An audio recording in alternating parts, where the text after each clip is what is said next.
حضرت سیدنا عمر رضی اللہ تعالیٰ عنہ کے دانائی بھرے اقوال: جو اپنے راز چھپا لیتا ہے بھلائی اس کے ہاتھ میں ہوتی ہے، جو اپنے آپ کو مواقع تہمت میں خود ہی پیش کر دے تو پھر وہ اپنے بارے میں بدگمانی کرنے والے پر اعتراض نہ کرے، تو اپنے بھائی سے سنی ہوئی بات کو حتی الامکان کسی خیر اور بھلائی پر محمول کر، برائی پر محمول نہ کر، اپنے بھائی کی بات کا مطلب اچھا ہی خیال کر، جب تک واضح ثبوت نہ مل جائے بدگمانی سے پرہیز کر، زیادہ قسمیں نہ کھاؤ ورنہ اللہ تعالیٰ تمہیں رسوا کر دے گا۔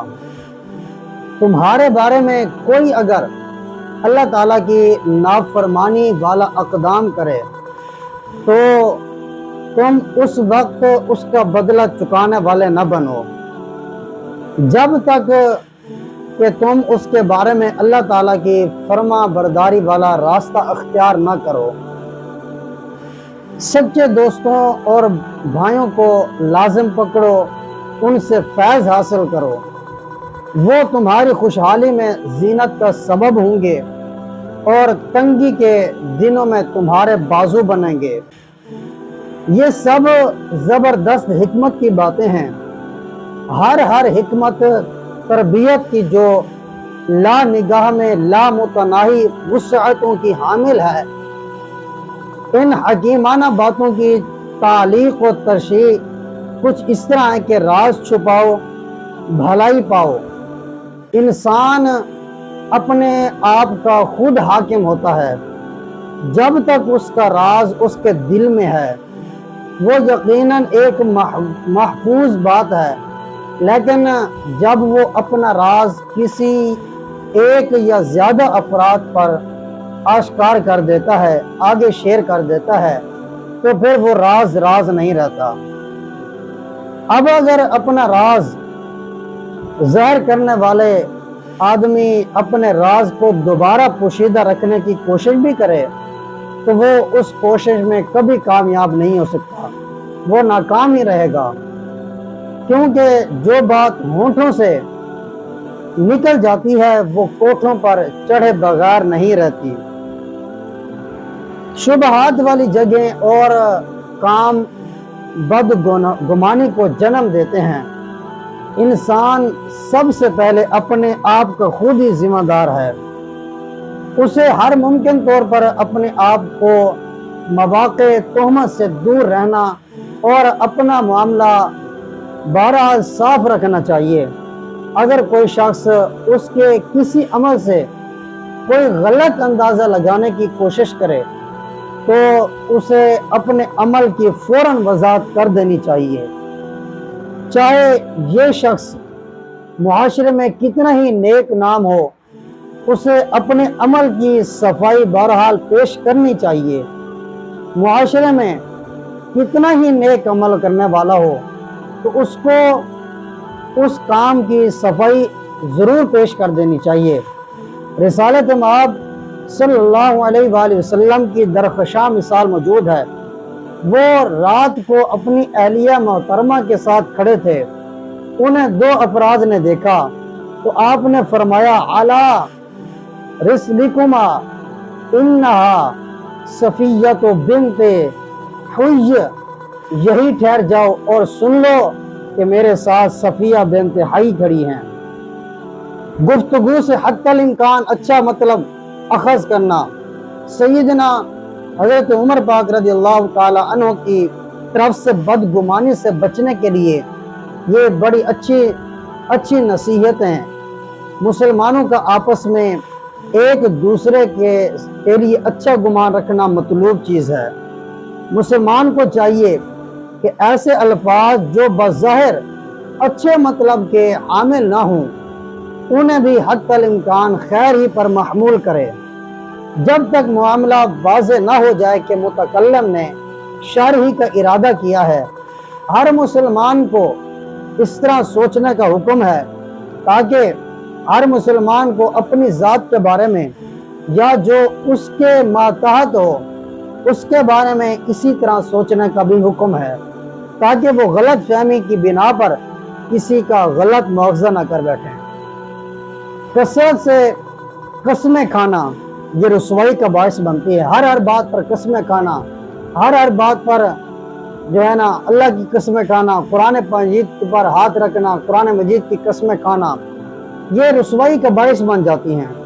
اللہ کے نام کی قسم کھانا دراصل اس کے نام کی تعظیم ہے۔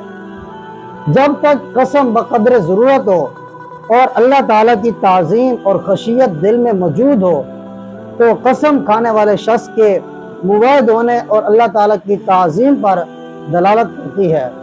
لیکن جب مسلمان اللہ تعالیٰ کے مقدس نام کی کثرت سے قسم کھائے بار بار، یہاں تک کہ ادنا سے ادنا باتوں میں بھی قسم کا استعمال کرے، تو اس کے معنی یہ ہے کہ قسم کھانے والے شخص کو اللہ رب العزت کے نام کی عظمت اور جلالت کا کما حق وہ احساس نہیں ہے۔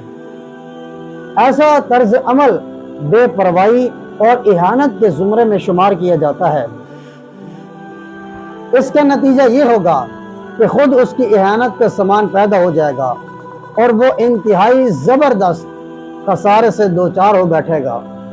اپنے بارے میں اللہ تعالیٰ کی نافرمانی کرنے والے سے اللہ تعالیٰ کی اطاعت سے پیش آنا۔ اگر تمہارا واسطہ کسی ایسے شخص سے پڑ جائے جو تمہارے معاملے میں اللہ تعالیٰ کی نافرمانی کرے، تم پر ظلم کرے، تمہاری عزت برباد کرے یا تمہارا مال ہڑپ کر لے، تو تم برائی کا بدلہ اچھائی سے دو۔ اپنے پروردگار کی نافرمانی نہ کرو۔ اختلاف کی حالت میں بھی اسلام آداب کا خیال رکھو اور اپنے اس مسلمان بھائی کا حق نہ بھولو۔ اس کی سطح پر اتر کر اس کے اخلاق سے گرا ہوا برتاؤ نہ کرو۔ اس کے مقابلے میں یہ تمہاری پہلی جیت ہوگی۔ اگر تم بلند ہمتی سے کام لو، بدلہ لینے کے لیے اپنا حق استعمال نہ کرو بلکہ اسے معاف کر دو، تو یہ کمال اطاعت کا بڑا مبارک مظاہرہ ہوگا۔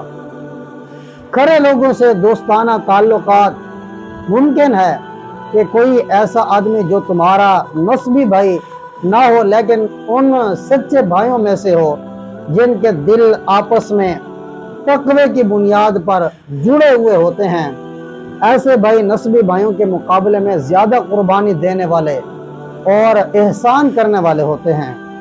بس ایسے ہی متقی بھائیوں کو دوست بناؤ، ان کے ساتھ تعلق قائم کرو۔ سچے دوست اور بھائی اچھے حالات میں سعادت کا باعث بنتے ہیں، خوش نصیبی کا باعث بنتے ہیں۔ آدمی ان سے مل کر خوشی محسوس کرتا ہے، نیکی اور احسان کے معاملات اور اصلاحی کاموں میں شریک ہو جاتا ہے۔ جب حالات درگوں ہوں، آشوب اور آزمائش کا وقت ہو اور آدمی مشقت کی کٹھن زندگی بسر کر رہا ہو، تو ایسے بھائی سہارے کا کام دیتے ہیں، اپنی جیب سے اس پر خرچ کرتے ہیں، قربانیاں دیتے ہیں، اس کی خاطر مشکل ترین کام کرنے پر بھی تیار ہو جاتے ہیں، اپنی ضرورت پس پشت ڈال دیتے ہیں اور اسے ترجیح دیتے ہیں۔ یہ وہ چند حکمت بھرے اقوال تھے جو حضرت سیدنا عمر رضی اللہ تعالی عنہ کی نسبت لوگوں میں معروف تھے۔ ہمارے ہاں تنقید نگار، ادیب اور صحافی حضرات متنبی کے اشارے سے نمایاں ہونے والی حکمتوں کو پسند کرتے ہیں، اس کے شعر و ادب کو اس زمانے کے تجربوں کا نچوڑ قرار دیتے ہیں۔ لیکن دیکھا جائے تو متنبی کے دانائی والے اقوال سیدنا عمر رضی اللہ تعالی عنہ کے اقوال سے کسی بھی میدان میں کوئی نسبت نہیں رکھتے۔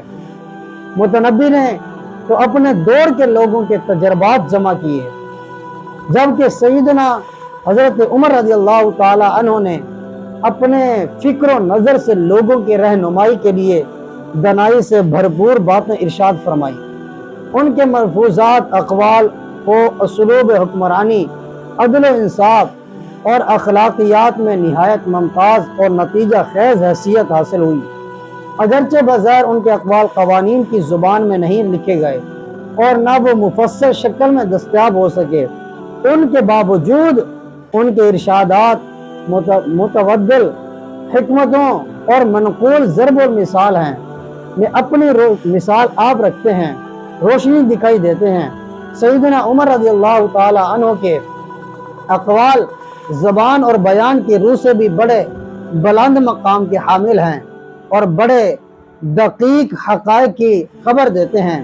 ذرا ان کا یہی قول بھی ملاحظہ فرمائیں، تم نے کب سے لوگوں کو غلام بنا لیا جبکہ ان کی ماؤں نے تو انہیں آزاد جنم دیا تھا۔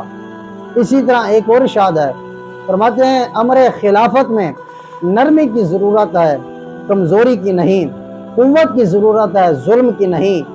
صرف یہ دو اقوال ہی ایسی گہرائی بصیرت کے حامل ہیں کہ دنیا آج تک ان سے استفادہ کرتی چلتی نظر آ رہی ہے اور قیامت تک ان جملوں کی صداقت اور بصیرت کبھی ماند نہیں پڑے گی۔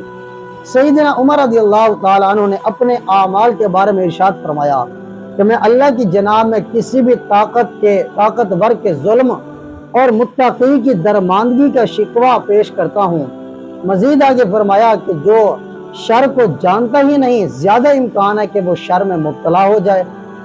مزید آگے فرمایا کہ میں دغا باز نہیں ہوں، نہ کوئی دغا باز مجھے دھوکہ دے سکتا ہے۔ مزید فرمایا اللہ پاک اپنے بندوں کو جس چیز کا حکم دیتا ہے اس پر ان کی اعانت بھی فرماتا ہے اور جس کام سے منع فرماتا ہے اس سے بچنے کی توفیق بھی عطا فرماتا ہے۔